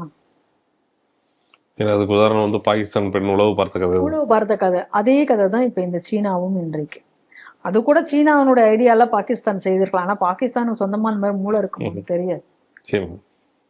இப்ப இலங்கையில கொஞ்ச நாளைக்கு முன்னாடி பாத்தீங்கன்னா ஒரு பிராட்காஸ்டிங் ஸ்பேஸ், இது மாதிரி பல இடங்கள்ல இந்த பிராட்காஸ்டிங் ஸ்பேஸ வந்து கைப்பற்று. ஏற்கனவே இலங்கையில இந்த மாதிரிதான் ஒரு பிராட்காஸ்டிங் ஸ்பேஸ் அதை வந்து ஒண்ணு கைப்பற்றினாங்க, ஒரு எஃப்எம் மாதிரியான ஒரு இது கைப்பற்றினாங்க. அதுக்கப்புறம் பாத்தீங்கன்னா அவங்க வந்து அவங்களோட ரூபாவாகினியோட டெக்னிக்கல் டீமே வந்து மொத்த அரசாங்கத்தினுடைய டெக்னிக்கல் டீமே வந்து சைனாவை கொடுத்ததெல்லாம் நம்ம பார்த்தோம். அதுக்கப்புறம் பாத்தீங்கன்னா தான் அங்க வந்து ஒரு பெரிய புரட்சிங்கிற பேர்ல ஆட்சி மாற்றமே வந்தது. நேபாளத்திலையும் விதத்தை நடந்திருக்கு. இதெல்லாம் விட இன்னைக்கு என்ன கொடுமை அப்படின்னா, இன்னைக்கு இந்தியா, அதாவது தமிழகத்தை பொறுத்த வரைக்கும் பாத்தீங்கன்னா எதா இருந்தாலும் தமிழகம் தான் மையப்புள்ளியா இருக்கு. அதான் நம்ம பயப்பட வேண்டியதா இருக்கு. எந்த வல்னரபிலிட்டியா இருந்தாலும் அதனுடைய மையப்புள்ளி எங்கடா இருக்குன்னு பார்த்தா தமிழகமா தான் இருக்கு. இப்ப கூட பாத்தீங்கன்னா அந்த டெல்லி பிளாஸ்ட்ல கூட அந்த குற்றவாளி வந்து இந்த டாக்டர் டெரர் மாடியூல் அவங்க வந்து தமிழகம் வந்து சென்றிருக்கலாம் அப்படிங்கக்கூடிய ஒரு யூகத்தையும் வந்து இன்னைக்கு அதை புறந்தள்ள முடியாதுங்கிற மாதிரி பேசுறாங்க. இது என்னடானா இப்ப இந்த சீனா விழுப்புரம் பகுதியில ஒரு இந்த மாதிரி சீன ஆதரவாளர்களை கொண்டு ஒரு பிராட்காஸ்ட் இதே போல பண்றதுக்கு முயற்சி பண்ணியிருக்கிறார்கள் அப்படிங்கக்கூடிய சில செய்திகள் கூட நமக்கு வருது. அப்ப இது எவ்வளவு ஆபத்தானதுன்னு பாருங்க. இங்க இருக்கக்கூடிய விஷயங்கள் அனைத்தையும் சீனா அங்கிருந்து தெரிஞ்சுக்குமே, என்ன நடக்க போகிறது, என்ன எல்லா உள்நாட்டு விஷயங்கள் எல்லாமே ஈஸியாக தெரியும். அங்கிருந்து அவனுக்கு வந்து ஒரு ஸ்பை வச்சு மாட்டிக்கிறது எதுவுமே தேவையே கிடையாது. இதெல்லாம் வந்து ஒரு டிப் ஆஃப் த ஐஸ்பர்க், அப்படிதான் இதை நம்ம பார்க்கணும். நம்ம ஆரம்ப காலத்துல இருந்து இந்த யூடியூப் சேனல் விவகாரங்களை நம்ம சொல்லி வருகிறோம். இந்திய அரசாங்கம், மத்திய அரசாங்கம் கொஞ்சம் கவனத்தோட தான் இருக்கணும். இந்த மாதிரியாக யார் யாரை செலக்ட் பண்ணி இந்த யூடியூபர்னு சொல்லி சைனாக்கு சென்று வருகிறார்களோ அவர்கள் அனைவரும் தீர விசாரிக்கப்பட வேண்டும். எதற்காக அவர்கள் கூட்டி செல்லப்பட்டார்கள், யார் மூலம் அவர்கள் போனார்கள், என்ன விஷயத்திற்காக அவர்கள் சென்றார்கள் போன்றவர்கள் தீர விசாரிக்கப்பட வேண்டும். ஏன்னா இது வந்து ஒரு சாதாரண விஷயம் அல்ல, நாட்டினுடைய பாதுகாப்பு சம்பந்தப்பட்டது. அந்த கோணத்தில் இதை அணுக வேண்டும் என்பது என் கருத்து. அதாவது இந்தியாவுக்கு சுதந்திரம் கிடைத்து விட்டது எல்லாரும் சொல்லிருந்தாங்க. சொல்லப்பட்டிருந்த பிறகும் இந்தியாவுக்கு வந்து வழிபாட்டு சுதந்திரம் கிடைக்கவில்லை அப்படின்னு தான் சொல்லலாம். ஏன்னா வந்து கிட்டத்தட்ட ஒரு 500 வருடங்களுக்கு மேலேயே வந்து ஒரு நீண்ட போராட்டம். இந்த போராட்டம் வந்து இந்த மண்ணில் வந்து நடந்து கொண்டே இருந்தது. அந்த மண்ணுக்கு வந்து இன்றுதான் ஒரு முழுமையான ஒரு இது கிடைக்கப்பட்டது அப்படின்ற ஒரு சொல்லலாம். அந்த மண்ணு தான் அயோத்தியா. கடந்த ஆண்டு வந்து அந்த கோயில் வந்து கும்பாபிஷேகம் நடைபெற்றது. இன்று முழுமையாக கட்டப்பட்டு இன்று வந்து அந்த முழுமையாக கட்டப்பட்டதற்கான தர்மத்வாஜ், அதாவது ஆன்மீக கொடி அந்த கோயில் மேல வந்து ஏற்றப்பட்ட நாள். இன்னைக்கு வந்து நல்ல ஒரு அபிஜித் முகூர்த்தத்தில் பிரதமர் நரேந்திர மோடி அவர்கள், RSS தலைவர்கள், உத்தரப்பிரதேசத்தோட முதல்வர் மற்றும் அந்த ஆளுநர்கள் எல்லாரும் சேர்ந்து வந்து இன்னைக்கு அந்த பெரிய ஒரு கொண்டாட்டத்தை கொண்டாடுகிறார்கள். உண்மையிலே இந்த விழாக்களை பொறுத்த வரைக்கும் எல்லா ஒரு இந்துக்களுக்கும் ஒரு ஒரு புத்துணர்வு ஏற்பக்கூடிய ஒரு விஷயம். என்ன காரணம்னா, எங்களுக்கும் எங்கள் குரலுக்கும் எங்களோட உழைப்புக்கும் கிடைத்த ஒரு வெற்றி அப்படின்னு சொல்லக்கூடிய ஒரு நாளாகவே கொண்டாடலாம். அப்படின்னும் போது அதுக்குண்டான கருத்துக்களை மோடி அவர்கள் அந்த மேடையில் உரையாற்றினார். இந்த செய்தி எப்படி பாக்குறீங்க? பிரதமர் மோடி அவர்கள் பேசும் பொழுது அவர்களோட உரையில அவர் ஸ்டார்ட் பண்ணிருக்கிறது என்ன அப்படின்னு சொல்லியிருக்காரு அப்படின்னு சொன்னா, இது வந்து கலாச்சாரத்தின் அடையாளம் அப்படின்னு சொல்லி அவர் சொல்லியிருக்கார். அதாவது கலாச்சாரம் அன்றைக்கு காயமடைந்தது, இன்னைக்கு வந்து குணப்படுத்தப்பட்டு அதனுடைய வலி ஆறி இருக்கிறது அப்படின்னு சொல்லியிருக்கார். உண்மையிலேயே இது வந்து ஒவ்வொருவருக்கும் ஒவ்வொரு இந்துவுக்குமே வந்து இது ஒரு உணர்வு பூர்வமான ஒரு நாள் அப்படிதான் நம்ம பார்க்கணும். ஏன்னா ஒரு 500 ஆண்டு கால போராட்டம்ங்கிறது எந்த ஒரு சமுதாயமும் சந்தித்திருக்குமா அப்படிங்கிறது ஒரு கேள்விக்குறிதான். கிட்டத்தட்ட ஒரு 500 ஆண்டு காலத்திற்கு மேல யாரெல்லாம் இதற்கு போராடி இருக்கிறார்கள் அதையெல்லாம் நம்ம சிந்தித்து பார்க்க வேண்டும். மன்னர்கள், சாதுக்கள், சாதாரண மக்கள் அப்படின்னு சொல்லிட்டு ஆயிரக்கணக்கானோர் இதற்காக தொடர்ந்து போராடி கொண்டிருக்கிறார்கள். ஒரு நாளும் அவர்கள் அந்த இந்துக்கள் வந்து தங்களுடைய போராட்டத்தை நிறுத்தவே இல்லை. ஒவ்வொரு இந்துவினுடைய கனவும் இன்றைக்கு வந்து மெய்ப்பட்டிருக்கிறது அப்படின்னு தான் சொல்லணும். அதைதான் பிரதமர் மோடியும் அவருடைய உரையில் அன்றைக்கு சொல்லியிருக்கிறார். மோடி அரசாங்கம் வந்ததுக்கு அப்புறம் வந்து 2 முக்கியமான விஷயங்களை இந்த நாட்டுல வந்து மீட்டெடுத்திருக்கிறார்கள். அந்த மீட்டெடுப்புக்காக நம்ம வந்து இவ்வளவு காலங்கள் வந்து காத்திருக்க வேண்டியிருந்தது. ஒண்ணு, இன்றைக்கு அயோத்தியா ராமர் கோவில் முழுமையடைந்து இன்னைக்கு அந்த கோபுரங்கள் எல்லாம் நிறைவென்று இன்றைக்கு அந்த காவிக்கொடி என்பது ஏற்றப்பட்டிருக்கிறது. அது கூட அவர் சொல்லியிருக்கார், இந்த காவிக்கொடி என்பது வந்து இன்னைக்கு கலாச்சாரத்தினுடைய அடையாளம் அப்படின்னு அவர் சொல்லியிருக்கார்.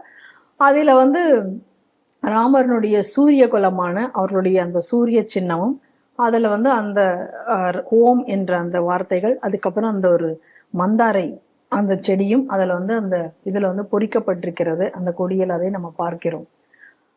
அப்ப இன்னைக்கு அந்த கொடி அந்த அயோத்தியாவில பட்டொலி வீசி பறக்கிறது அப்படின்னு சொன்னா, இவ்வளவு காலம் கழித்து இன்னைக்கு அயோத்தியா மீட்டெடுக்கப்பட்டு இருக்கிறது. இனி அயோத்தியா அப்படிங்கிறது ஒரு கலாச்சாரத்தினுடைய தலைநகராக இன்னைக்கு மாறப்போகிறது. இன்னைக்கு அயோத்தியாவா போய் பார்த்து வந்தவர்கள் எல்லாம் சொன்னாலும், இன்னும் அதை போய் பார்க்கக்கூடிய பாக்கியம் எங்களுக்கு கிடைக்கவில்லை. இருந்தாலும் போய் பார்த்து வந்தவர்கள் எல்லாம் சொல்கிறார்கள், அயோத்தியா இன்னைக்கு எப்படி பளபளவென்று மாறிவிட்டது அப்படின்னு சொல்லிட்டு. அதுவும் எந்த நாளை நம்ம இதுல தேர்ந்தெடுத்திருக்கார்கள் அப்படின்னு பார்க்கணும். இன்னைக்கு வந்து விவாக பஞ்சமி என்று சொல்வார்கள். இந்த விவாக பஞ்சமினா இன்றைக்குத்தான் ராமனுக்கும் சீதைக்கும் வந்து திருமணமான நாள் அப்படின்னு என்று குறிப்பிடுகிறார்கள். இதுல வந்து வால்மீகி ராமாயணத்துல இதை வந்து ராமாயணத்துல அவர் பதிவு செய்கிறார். மிதிலாபுரியில் அவர்களுடைய திருமணம் நடந்த நாள். அந்த நாளை இன்னைக்கு வந்து தேர்ந்தெடுத்து இந்த நாள்ல வந்து இந்த கோவிலானது வந்து பூர்த்தி செய்யப்பட்டிருக்கிறது அப்படிங்கிறது நமக்கு வந்து மிக மிக மிக பெருமைக்குரியது, ஒரு உணர்ச்சி மயமான ஒரு நாள். அதே போல இன்னொரு விஷயத்தையும் இந்த மோடி அரசாங்கம் மீட்டெடுத்தது. அது என்ன அப்படின்னு சொன்னா, நம்மளோட ஆர்டிகிள் 370 நீக்கி இன்னைக்கு வந்து ஜம்மு அண்ட் காஷ்மீரை நம்மளுடன் இந்தியாவுடன் இணைக்கிறதுக்கான ஒரு வேலையும் இன்னைக்கு செய்திருக்கிறார்கள். ஏன்னா இது ரெண்டும் நடக்கணும் அப்படின்னு சொல்லி தவம் இருந்த நாட்கள் எவ்வளோ பேர் எவ்வளோ போராட்டங்களை இதுக்கு நடத்தியிருக்கிறார்கள். இதே வழியில இன்னும் நாம் மீட்டெடுக்க வேண்டியது, இதே போல இன்னும் ஆன்மீகத்தினுடைய ஸ்தலமாக மாற வேண்டிய சில விஷயங்களும் இன்னும் நம் நாட்டில் மிச்சம் இருக்கிறது. காசி, மதுரா, துவாரகா இந்த இடங்களும் இன்னும் வந்து மீட்கப்பட்டு இன்னும் முழுமையாக சோம்நாத் இந்த ஆலயங்களும் மீண்டும் வந்து சோம்நாத் ஆலயம் புனரமைக்கப்பட்டு விட்டது. இருந்தாலும் இன்னும் மிச்சம் காசி, மதுரா எல்லாம் இருக்கிறது. இவையும் இதே போல ஆன்மீக தலைநகரங்களாக மாற வேண்டும். இவைகளும் மீட்டெடுக்கப்பட வேண்டும். இது எல்லாமே வந்து இது எல்லாம் இந்த புண்ணிய பூமியில இந்த ஒவ்வொரு இடமுமே ஒரு நம்ம இந்தியர்களுடைய ஒரு இதுவாக இருந்தது. அனைத்தும் இந்த அந்நிய ஆட்சிகளாலும் படையெடுப்புகளினாலும் அது அனைத்தும் நம்மிடம் இருந்து பறிக்கப்பட்டு, எந்த ஒரு நாட்டிலையுமே ஒரு சுதந்திரம் கிடைச்சிருச்சுன்னு வச்சுக்கோங்க, அடிமைப்பட்டிருக்க அந்த நாடு சுதந்திரம் கிடைத்தது. சுதந்திரம் கிடைத்த உடனே அந்த நாடு எப்படி இருக்கும்? முழுமையாக எப்படி அந்த நாடு பழையபடி இருந்ததோ ஏற்பட்ட நாடாக மீண்டும் அது மாற்றும் இல்லையா? ஆனா இது எல்லாத்துக்கும் விதிவிலக்கு என்னன்னா, நம்ம நாடு மட்டும்தான் அதுக்கும் கூட ஒரு விதிவிலக்காக நின்றது. அதற்கும் போராட்டம். ஏன்னா என்ன பண்ணாங்க, இங்க இதற்கு முன்னாடி இருந்த ஆட்சியாளர்கள் இந்த நாட்டை வந்து எப்படி பிரிட்டிஷ்காரன் விட்டுட்டு போனானோ அதையே தான் தொடர்ந்தார்களே தவிர, நம்ம நாடு அதற்கு முன்னாடி எப்படிப்பட்ட ஒரு உயிர்ப்புடன் இருந்ததோ, எப்படி இருந்ததோ அதை மீட்கவே இல்லை. அதை மீட்பதற்கான முயற்சியும் யாரும் எடுக்கவில்லை. பிரதமர் மோடி அவர்கள் இந்த நாட்டிற்கு தலைமை ஏற்ற பிறகுதான் இந்த நாட்டில் மீண்டும் நம்மளுடைய இந்த அடிமைத்தனத்திலிருந்து வெளியில வந்து ஒரு அடிமை தலைகளாக அவர் அதிலிருந்து இந்த நாட்டை வெளிக்கொண்டு வந்து கொண்டிருக்கிறார். அதனுடைய ஒவ்வொரு அம்சம்தான் இன்றைக்கு ஒவ்வொரு மாற்றங்களையும் நம்ம இதை பார்க்கிறோம். எப்படி வடநாட்டுல காசி, மதுரா, சோம்நாத் போதெல்லாம் இன்னைக்கு இன்னும் வளர்ச்சி பெற வேண்டும் என்று ஆசைப்படுகிறோமோ, அதே போல நம்ம தென்னகத்திலையும் சில மதுரை, ஸ்ரீரங்கம் போன்ற க்ஷேத்திரங்கள், ராமநாதபுரம் இந்த க்ஷேத்திரங்கள் எல்லாம் மீண்டும் பழையபடி அவைகளும் பொழிவு பெற்று இவைகளும் ஆன்மீக நகரங்களாக மாற வேண்டும். ஏன்னா அப்படிதான் இருந்திருக்கு இது எல்லாமே. அப்ப இந்த ஆன்மீக நகரங்களாக இதுவும் தமிழகத்துல மாற வேண்டும். இங்கும் அதே போன்ற ஒரு சூழ்நிலை வரணும் அப்படின்னு சொன்னா, உத்தரப்பிரதேசத்துல இருக்கக்கூடிய யோகி மாதிரி ஒரு முதல்வர் தமிழகத்துக்கு வந்தால் மட்டும்தான் அது சாத்தியமாகும். அதை சாத்தியப்படுத்துவதும் நம்ம கையில தான் இருக்கு. ஏன்னா நம்ம கையில தான் ஓட்டு அப்படிங்கக்கூடிய ஒரு ஆயுதம் நம்ம இந்துக்களான நம்ம இந்த தமிழக மக்களான நம்ம கையில இருக்கிறது. அதை கொண்டுதான் நாம் அதை சாதிக்க முடியும். சாதிக்க முடியாதது ஒன்றும் கிடையாது. இத்தனை வருட போராட்டத்திற்கு பிறகு இன்று நம்மால் அதை சாதித்திருக்க முடியாது இல்லையா? அப்படி என்றால் அதே போல இதையும் நம்மளால செய்ய முடியாதா? இதுவும் நமக்கு கிடைக்காதா? நிச்சயமாக இவை எல்லாமே நம்மளால் மீட்டெடுக்க முடியும். பழைய பாரம்பரியங்களும் பழைய கலாச்சாரங்களும் இங்க திரும்ப பொலிவு பெற வேண்டும் என்றால் நம்மால் சாதிக்க முடியாதது ஒன்றும் கிடையாதுதான். ஆனா அதற்கு நமக்கு ஒரு ஒன்றுபட்ட இந்து சக்தி என்பது ஒன்று இருக்க வேண்டும். இதுதான் அடிக்கடி வீரத்துறவி அவர்கள் சொல்லிக்கொண்டே இருப்பார். இந்த அயோத்தியா போராட்டத்திற்கு கூட அதற்கு முன்னாடி இந்த போராட்டங்கள், இந்த மாதிரியான மிக நீண்ட போராட்டங்களுக்கெல்லாம் கூட தமிழகம்தான் ஒரு உதாரணமாக இருந்திருக்கிறது அப்படிங்கிறத கூட நம்ம அறியும். ஏற்கனவே ஜலகண்டேஸ்வரர் கோயில் போராட்டம், ஜலகண்டேஸ்வரர் கோயில் மீட்பு போராட்டம் தான் இந்த அயோத்தியா போராட்டத்திற்கு கூட ஒரு முன்னோட்டமாக இருந்தது இந்து அமைப்புகளுக்கு அப்படின்றத வந்து அடிக்கடி அவங்க சொல்லுவாங்க. அப்ப அந்த மாதிரியான ஒரு தமிழகம் முன்னோடியா இருந்திருக்கும் பொழுது ஏன் இதை நம்மால செய்ய முடியாது? நிச்சயமாக எதுவும் நடக்கும். ஆனால் பிரதமர் மோடி அவர்கள் இன்னைக்கு வந்து இதை முழுமை பெற வைத்தனால இதுக்கு நம்ம வந்து நன்றி சொல்லணும். அப்படின்னா பிரதமர் மோடிக்கு மட்டுமல்ல, இதற்கு பின்னால இன்னைக்கு வந்து இதற்காக அந்த விஹெச்பி விஸ்வ இந்து பரிஷத் நிறுவனத்தினுடைய அப்ப தலைவராக இருந்த அசோக் சிவாஜி அவர்கள், அவரிலிருந்து ஆரம்பிச்சு, அதாவது ஹிந்து அமைப்புகளுடைய போராட்டத்துல இருந்து நான் சொல்றேன். இதுக்கு முன்னாடி நீங்க பாத்தீங்க அப்படின்னா சாதுக்களுடைய போராட்டங்கள் இருக்கு. அதுக்கு முன்னாடி மன்னர்கள் இதற்காக போராடி இருக்கிறார்கள். சாதாரண மக்கள் இதுக்காக போராடி இருக்கிறார்கள். இந்து அமைப்புகளுடைய போராட்டம் எடுத்துட்டாலே அதே ஒரு நீண்ட, அதுக்கப்புறம் சட்டத்தின் மூலமாக தீர்வு காணதற்காக சட்ட போராட்டம் நடத்தியவர்கள். இது இது வந்து ஏதோ ஒரு சாதாரணமாக ஒரு ஒரு இப்படி சின்னதா அப்படி சொல்லி முடிச்சிட முடியாது. இதற்கு பின்னாடி வந்து அவ்வளவு ஒரு பெரிய ஒரு வரலாறும் ஒரு பெருமிதமும், ஒவ்வொரு இந்துவும் பெருமிதம் கொள்ள வேண்டிய ஒரு விஷயம் அயோத்தியா ராமர் கோயில் அப்படிங்கிறது.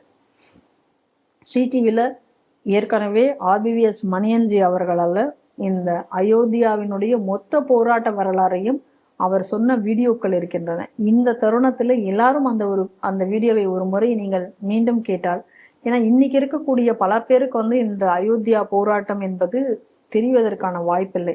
அவங்க அனைவருமே இதை கேட்டு தெரிந்து கொள்ள வேண்டும். அப்பொழுதுதான் நம்மளுடைய கோவில்கள், நம்மளுடைய பாரம்பரியம், நம்மளுடைய கலாச்சாரத்தை நாம் எப்படி காக்க வேண்டும் என்பக்கூடிய ஒரு உத்வேகம் நம்மள்கிட்ட இருக்கும்.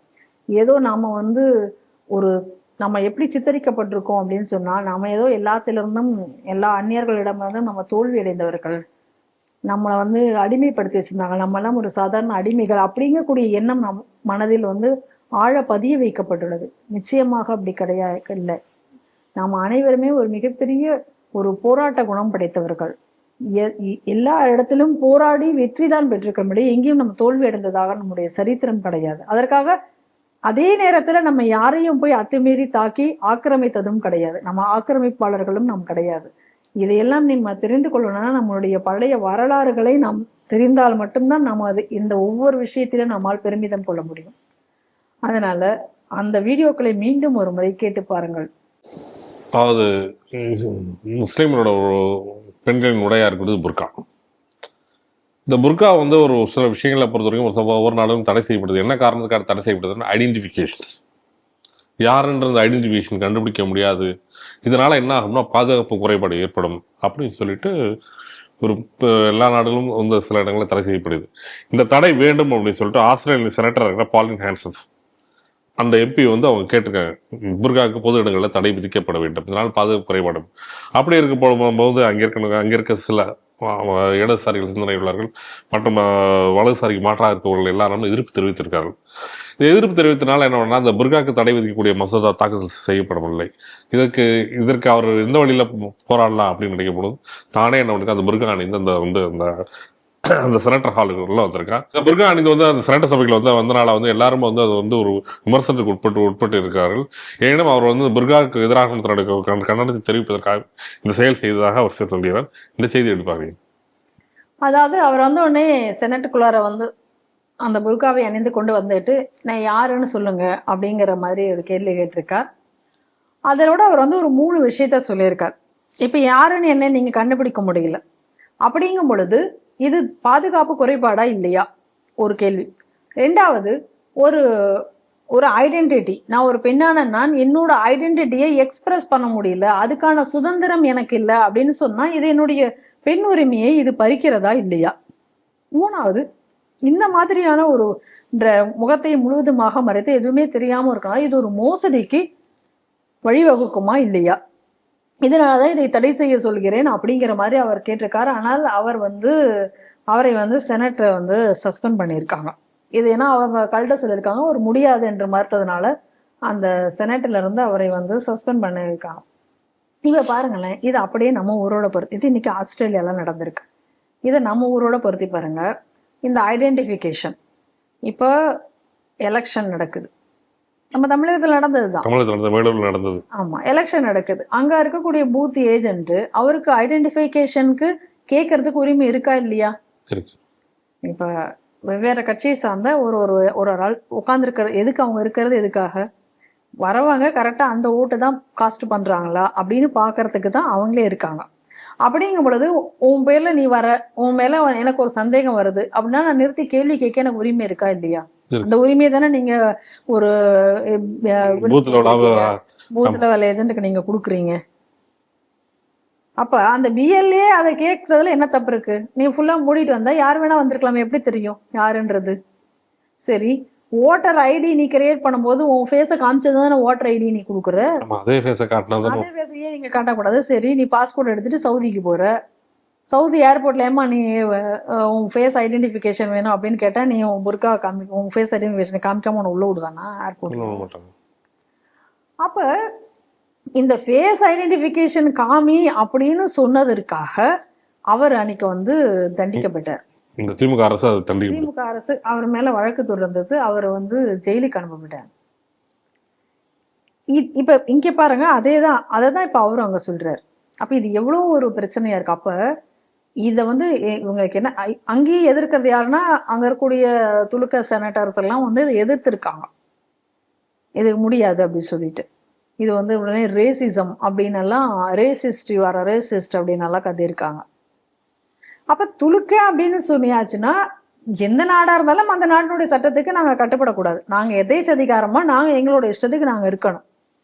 அப்ப நீ யாரும் வந்து ஏன்னா வந்து நீங்க இது கேட்கக்கூடாது, கேள்விக்கூடாது. இப்ப இது எல்லா இடத்துலயும் இது வந்து வித்தியாசம் இல்லாம இப்படித்தான் இருக்கு. இப்ப அங்கேக்கு இங்கே நடக்கிறதுக்கு என்னங்க வித்தியாசம் இருக்கு? இதேதான் அங்க நடக்கு, இது இங்க நடக்கு.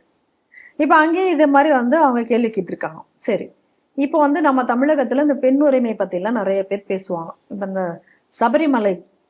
சபரிமலைக்கு இந்த ஒரு குறிப்பிட்ட வயது பெண்கள் அங்க போகக்கூடாது அப்படின்றது இருக்கு.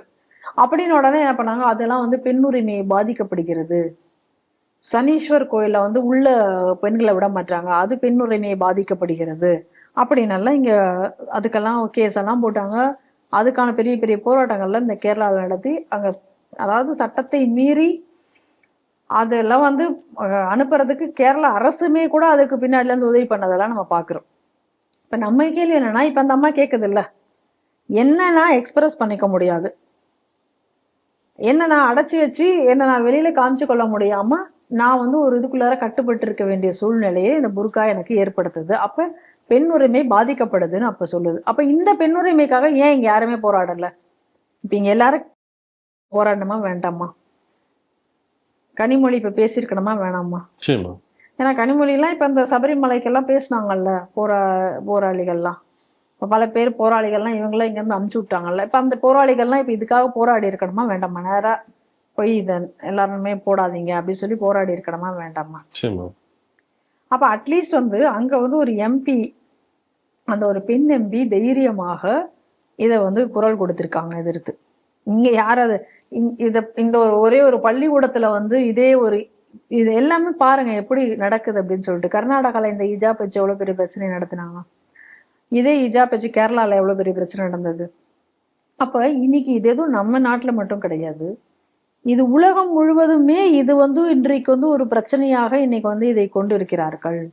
எந்த இடத்துல இவர்களுடைய அந்த எண்ணிக்கை என்பது அதிகமாகிறதோ அந்த இடத்துல வந்து இதை வந்து இம்ப்ளிமெண்ட் பண்றது. இப்ப பாருங்க, அந்த செனட்லயும் என்ன இந்த விஷயத்த வந்து கொண்டு வந்ததுக்கு இவ்வளோ எதிர்ப்பு, அதை பேன் பண்ணக்கூடாது. இது பல நாடுகளே, பல துலுக்கு நாடுகள்லயே இதுக்கு வந்து பேன் இருக்கு, ஹிஜாபுக்கு பேன் இருக்கு.